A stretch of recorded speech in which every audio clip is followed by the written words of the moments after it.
Everyone.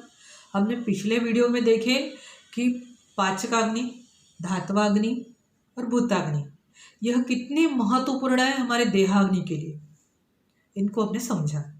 तो जाठराग्नि का महत्व यहाँ पर फिर से मैं एक बार उस श्लोक को लेकर लेक्चर्स को कंटिन्यू करते हुए मैं आपको इसे समझाने का प्रयत्न करती हूँ। इस वीडियो में भी हम अग्नि को ही समझने का प्रयास कर रहे हैं पहले, क्योंकि ग्रहणी दोष की चिकित्सा अगर हमें करनी है तो सबसे पहले बेसिक जो है हमारे वो क्लियर होना बहुत ज़रूरी है। हम मानते हैं कि सिर्फ चिकित्सा, सूत्र, सिद्धांत इनको लेकर हम इस अध्याय को कंप्लीट कर आगे बढ़े, लेकिन मेरा ये मानना है कि यदि हम सदैव के लिए अगर ग्रहणी दोष की चिकित्सा को समझना चाहते हैं तो हमें हमारे भुक्त आहार के पाचन की व्यवस्था को समझना, जाठराग्नि को समझना बहुत आवश्यक है। तो जब भी हम आहार ग्रहण करते हैं तो उसमें आहार परिणाम कारक भाव कौन कौन से हैं? आहार परिणाम कारक भाव ऊष्मा, वायु, क्लेद, स्नेह, काल एवं संयोग, इन पर आधारित यह आहार, जितने हमारे आहार परिणाम कारक भाव बताए हैं उनको हम समझते हैं। पहले इसका वर्णन आपने ग्रहणी दोष चिकित्सा अध्याय 15 में पेज नंबर 453 पर अच्छे से आया है।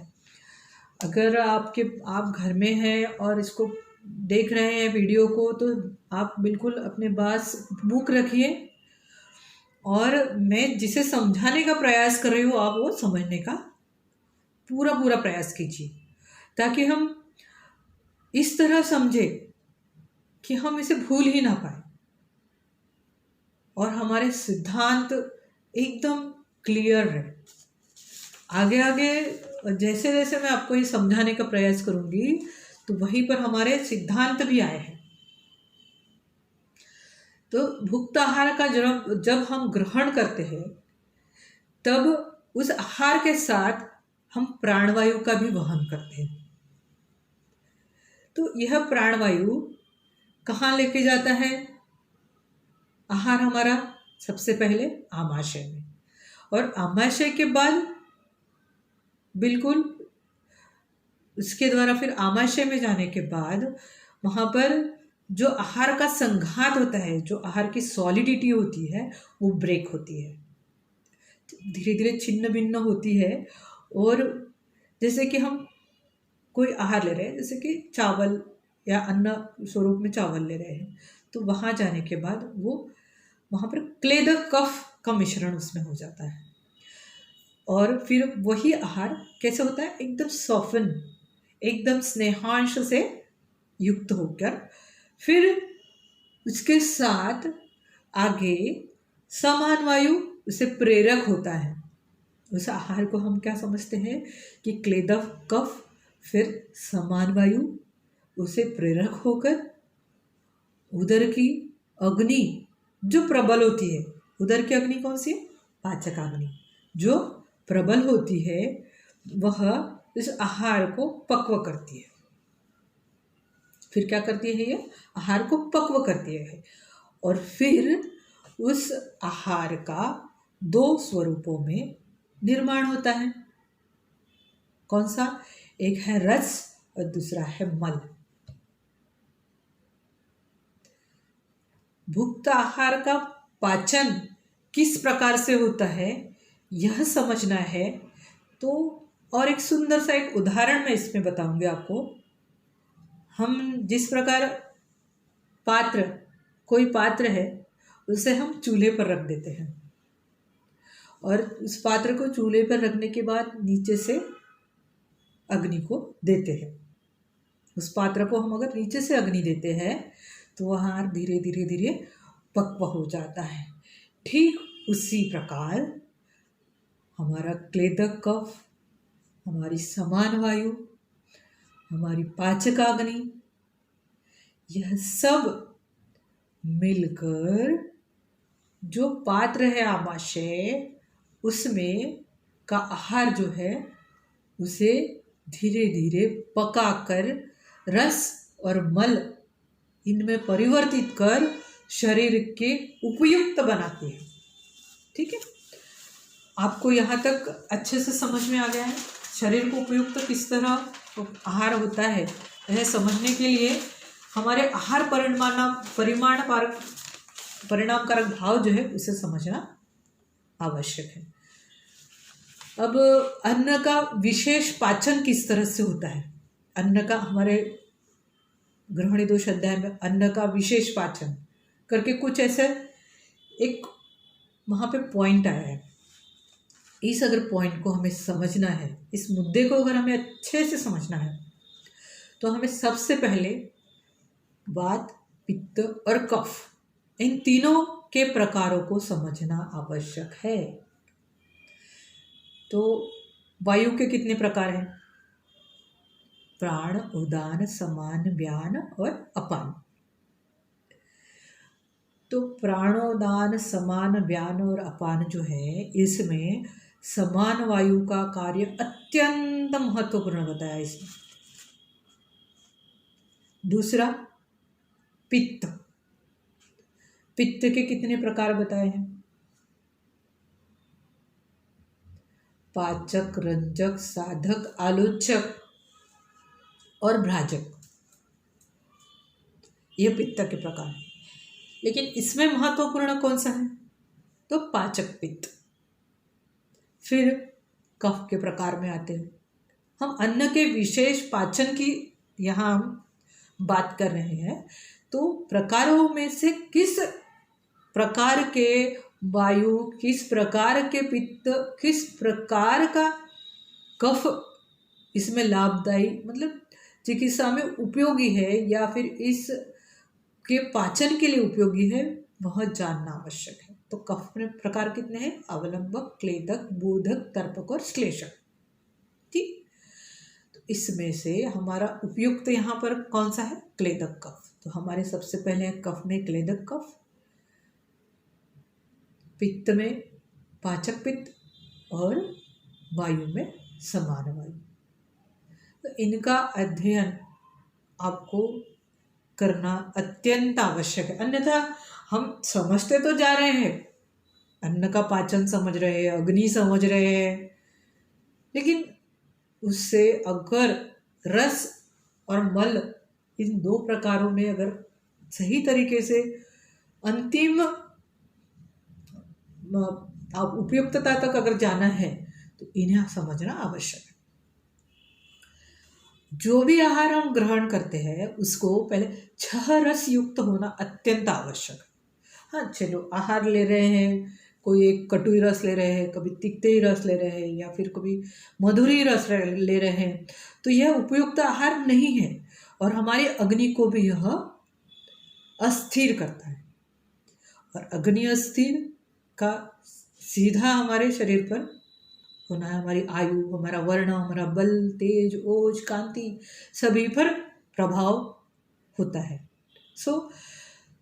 6 रसयुक्त आहार सेवन करने के बाद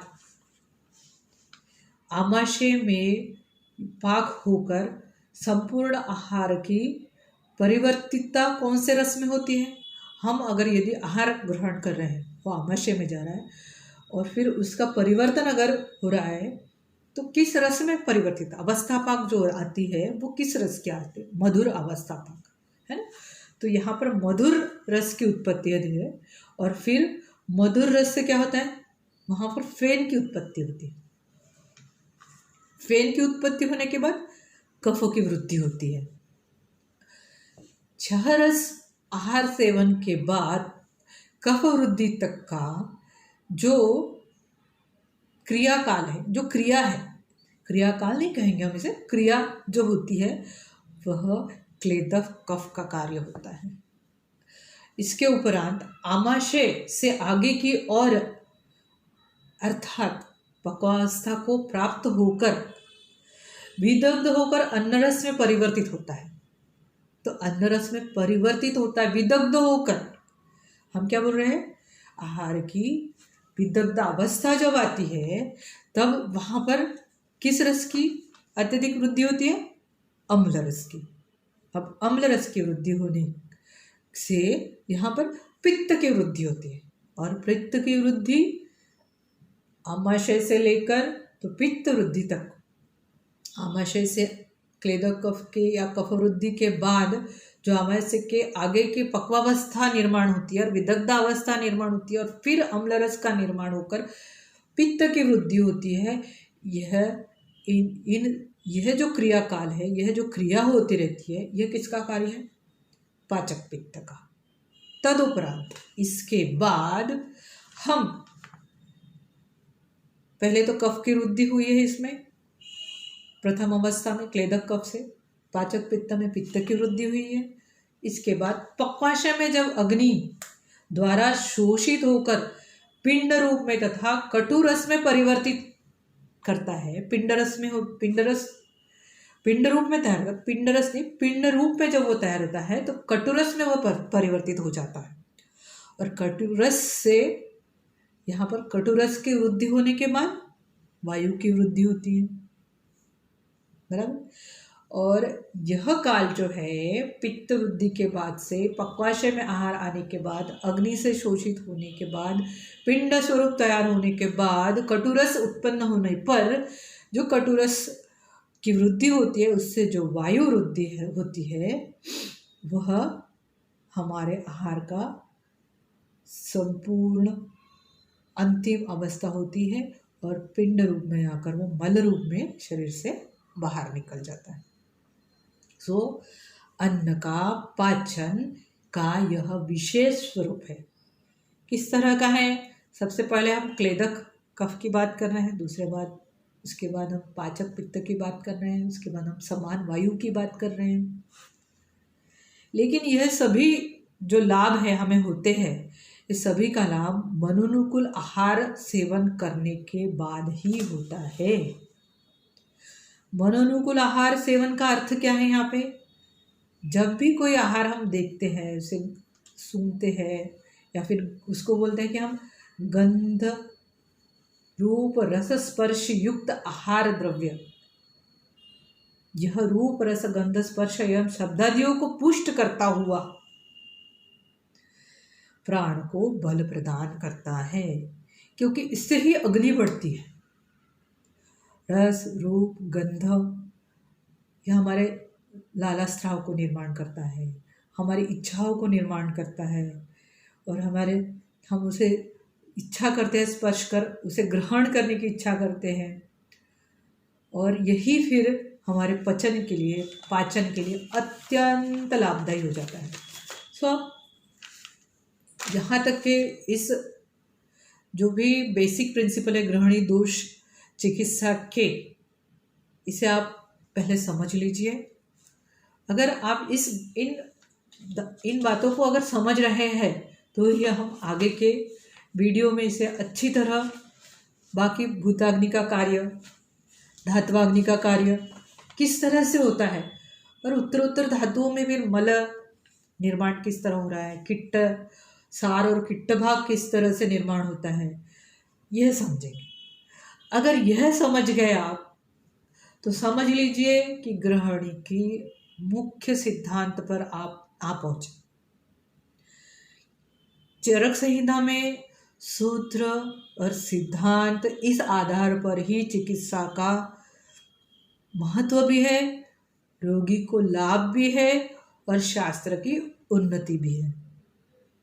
केवल हम समझ रहे हैं कि हाँ इसके चूर्ण वटी आसव अरिष्ट, सिर्फ इसको हम ग्रहण या अध्ययन कर लेंगे, लर्न कर लेंगे और फिर उसे लिख लेंगे पेपर में और फिर बस हो गया, पास होने के लिए हमने लिख लिया।